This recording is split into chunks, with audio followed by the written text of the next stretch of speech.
Our main role as movers is to help the van operator or crew leader load and unload the customer's shipment.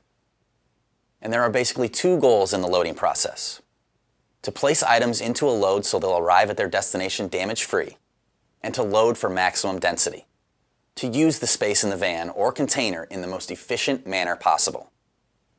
Although the van operator or crew leader is ultimately responsible for loading a customer's shipment, it's important for us to know how a load is built so we can do our jobs properly. There are four main jobs that are required in the loading process. First, protect the residents, using rug runners and padding doors, doorways, and banisters as we've previously seen. Next is preparing the shipment for loading.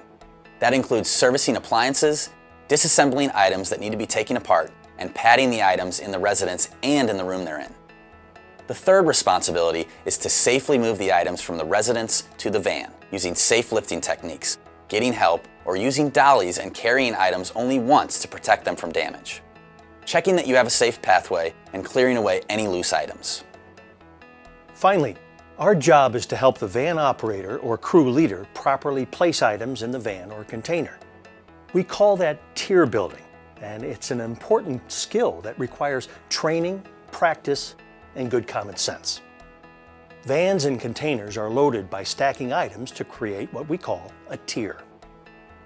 A tier is a wall of items from floor to ceiling in the van or container. Tiers are built to fill the space in a van or container as completely as possible, top to bottom and side to side. Building tight tiers keeps items secure to prevent shifting or damage during transit. Again, it's the van operator or crew leader's job to decide how best to build the tiers and direct the load. The van operator or crew leader usually remains in the van or container during loading and calls for specific items to be brought to the van or container in a specific order.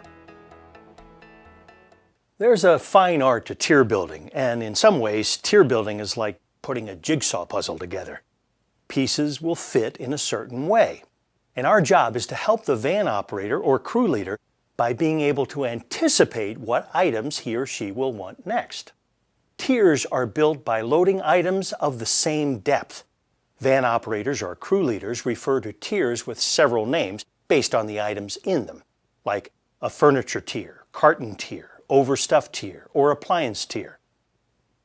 But there are basically two main sizes of tiers. A standard tier is 18 inches deep, and a wide tier is 24 inches deep. Most furniture and cartons will have a width of one of those dimensions.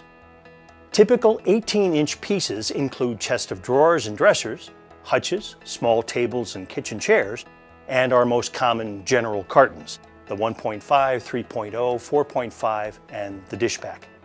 Also, standard mattress cartons are 9 inches thick, so that two can be used together in an 18-inch tier. Common 24-inch items include some appliances like smaller refrigerators, washers and dryers, overstuffed chairs and sofas, file cabinets, and large dining room chairs. The extra-large 6.0 carton and wardrobe cartons also have 24-inch sides. Of course, there will always be items that are larger or bulkier, such as large appliances and custom crates. Building a tier really just follows common sense. Heavier items go on the bottom, and lighter items go on top. That creates a low center of gravity that gives a tier greater stability. Heavy items for the bottom or base of the tier might be sofas, appliances, dressers, chests, desks, and file cabinets. Appliances and electronics are always placed upright to protect internal parts. Cartons are always placed upright to keep from damaging their contents. Light cartons, packed cushions, fragile items, mirrors, and small furniture like chairs will go on top. Small furniture is placed in a tier the way it fits best. Sometimes that's on its side or even upside down. Mirror cartons are always placed on end against a flat surface that will help hold them in place.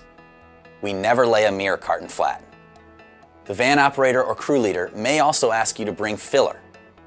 This is what we call small, light objects used to fill gaps, like plastic trash baskets, cushions, or throw rugs.